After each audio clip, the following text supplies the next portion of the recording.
Un, deux, trois. Caméra, Caméra, son, son. action. Bienvenue à la forêt de Thomas Hoth. Moi, j'essaie de vous expliquer un peu. Bon, en musique, on appelle ça des liner notes. Ça veut dire ce que le chanteur a écrit, qui pensait, les arrière-pensées. Moi, c'est des arrière-pensées depuis que je dessine. En fait, ce que je dessine. Anna, c'est deux. Il manque trois dessins. Il manque deux dessins de quatre dessins. C'est la première histoire que je faisais sur la forêt. Là, je me suis rendu compte que ça fait tellement plaisir de faire ce qu'il y a entre les arbres, de dessiner un peu le chaos que je vois dans les forêts, parce que dans la forêt, moi, je vois plus qu'est-ce qui est devant, qu'est-ce qui est derrière et tout ça. Donc finalement, c'est très simple pour la carte à gratter faire la forêt, parce que très vite, dans le noir, on a l'impression de voir des choses qu'on ne voit pas. Donc il y a beaucoup de trompe-l'œil dans mes dessins, soit exprès, soit pas exprès. Donc ça, c'était le début. Après ça, c'est un dessin assez vieux aussi. En fait, c'est un dessin après que je faisais, d'après un croquis que j'ai vu à Zurich. En fait, je me suis baladé avec les enfants dans la forêt à Zurich, juste pour prendre de l'air et pour que les enfants sortent un peu.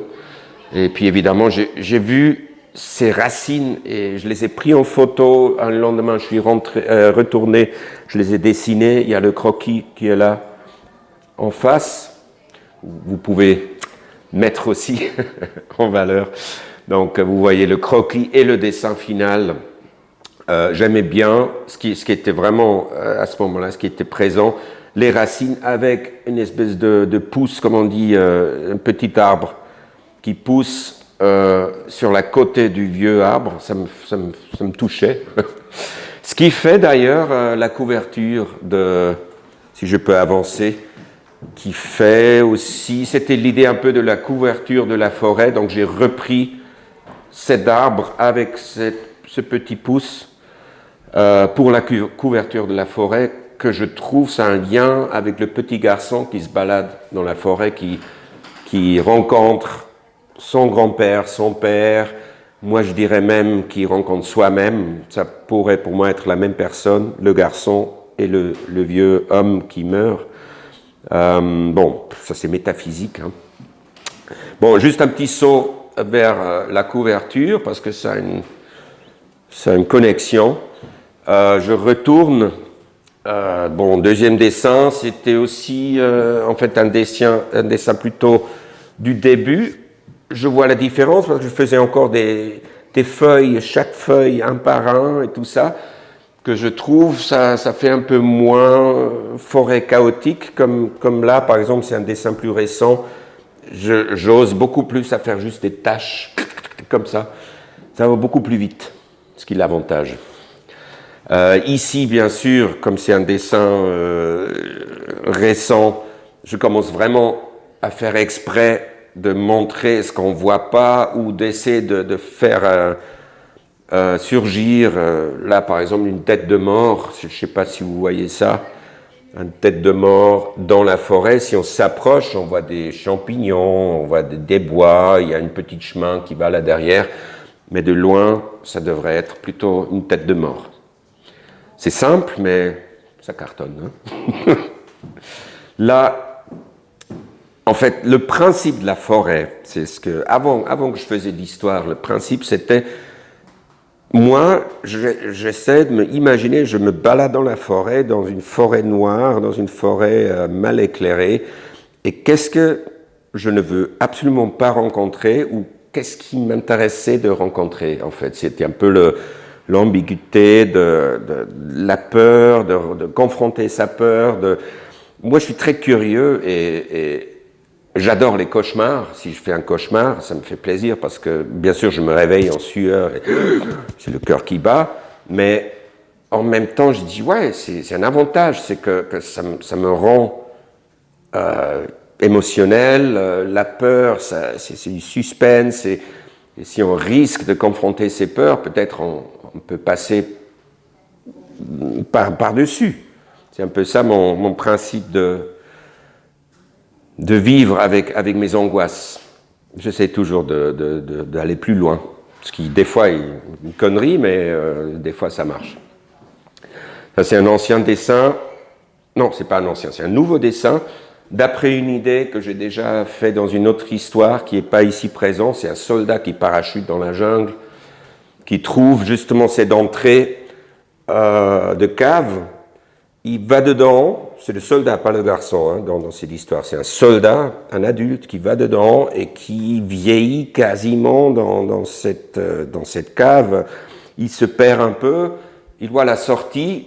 C'est le contraire, en fait, c'est tout noir avec l'ouverture blanche. Il sort et puis c'est comme un bébé avec le cordon, comment on dit? Ombilical. Le? Ombilical. Bah, n'importe, avec ce cordon de machin. Il sort et ce cordon, ça fait aussi, quand on saute avec un parachute, il y a le... comme ça, donc il saute, il se retrouve au même endroit. Donc il se retrouve à la jungle. C'est ça la vie, hein, c'est le cercle. Et j'avais envie de refaire le même dessin avec le garçon. Et j'adore ce dessin parce que j'ai rajouté un peu cette forme-là qui font comme le devant et le derrière. Évidemment, on pense un peu à l'origine du monde quand on voit ce dessin. C'est fait exprès, hein, c'est pas un hasard. En fait, j'essaie de ne pas faire des dessins érotiques parce que je trouve très pénible si des vieux mecs commencent à faire des dessins érotiques. C'est ce que j'essaie. En fait, c'est le plus érotique que je peux. J'espère que c'est pas trop érotique. Donc ça, voilà, un dessin que j'ai fait pour la couverture parce que j'avais envie de reprendre ce format. Et il faut dire aussi que là, la forêt, pour moi, c'est sans fin. Hein. Je pourrais refaire et refaire des dessins de la forêt parce que ça, j'arrête pas à avoir des idées. C'est ce que je pourrais retrouver. Et en plus, des fois, j'ai pas d'idées, je commence, je fais des arbres, je fais les ombres et tout ça, et puis tout d'un coup, une idée surgit dans ce que je ne vois pas encore. Donc, pour l'instant, je veux dire, la forêt, pour moi, c'est pas un thème fini. J'aimerais bien continuer à faire des dessins. Ce qui est rare, hein, parce que souvent, quand j'ai terminé un livre, il faut passer à autre chose. Ça, c'est un ancien dessin, c'est encore très raide, je veux dire, mais j'aime bien cette valise qui fait un peu mystique. Ça pourrait être une valise d'un magicien, mais moi, j'ai plutôt pensé à une valise de Henry, de serial killer, ou je sais pas qui. Bon, on ne sait pas. Mais je ne veux pas savoir ce qu'il y a dedans, de toute façon. Ça, c'est classique, Cinderella. Je faisais ce dessin en même temps où je faisais la couverture pour Golden Glove, c'est le gant en or, un roman sur le tueur en série Fritz Honka en Allemagne. Et puis c'est un mec qui vit dans un bar un peu glauque à Hambourg, a rencontré beaucoup des femmes paumées, des vieilles, comme on dit, sans domicile fixe. Et puis il les a amenées chez lui, il les a découpées, tout ça. Donc il y a ce genre de chaussures qui traînent dans son appart sur les dessins. Et j'ai repris un peu cette chaussure, je l'ai mis dans la forêt. Là, je dirais, c'est une dame qui a peut-être rencontré un unicorne, plutôt. Hein? C'est la fin positive, c'est la princesse. Là, ouais, j'appelle ça adieu. Je trouve que, bon, j'ai pensé aussi à la forêt au Japon. Il y a une forêt de suicides, les gens y vont pour se suicider. Donc j'ai regardé un documentaire là-dessus de Weiss. J'aime bien les documentaires de Weiss.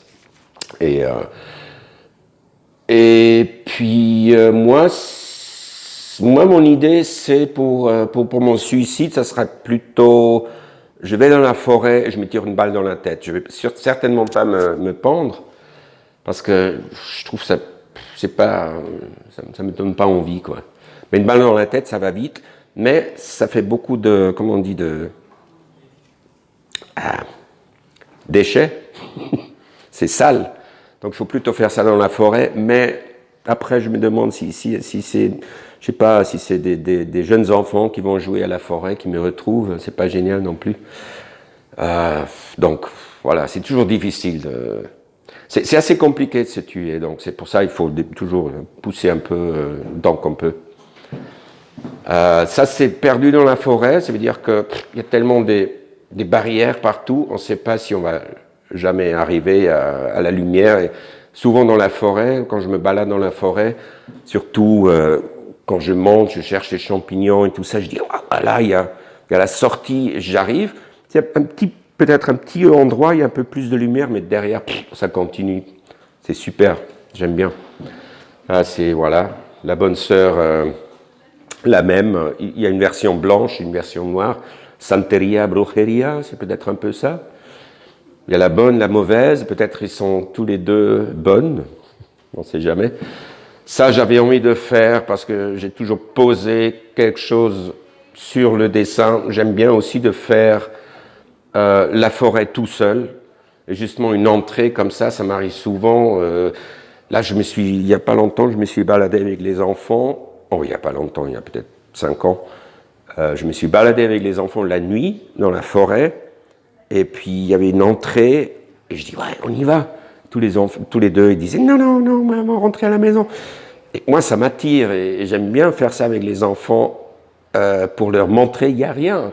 Faut dépasser ces peurs. Mais je ne les pousse pas. Hein. Je ne suis pas le genre de père qui... Mais voilà. Moi, j'aime bien, ça m'attire, quoi. Bon, et ça, c'est Serge Gainsbourg dans la forêt? Hein? Non? Peut-être?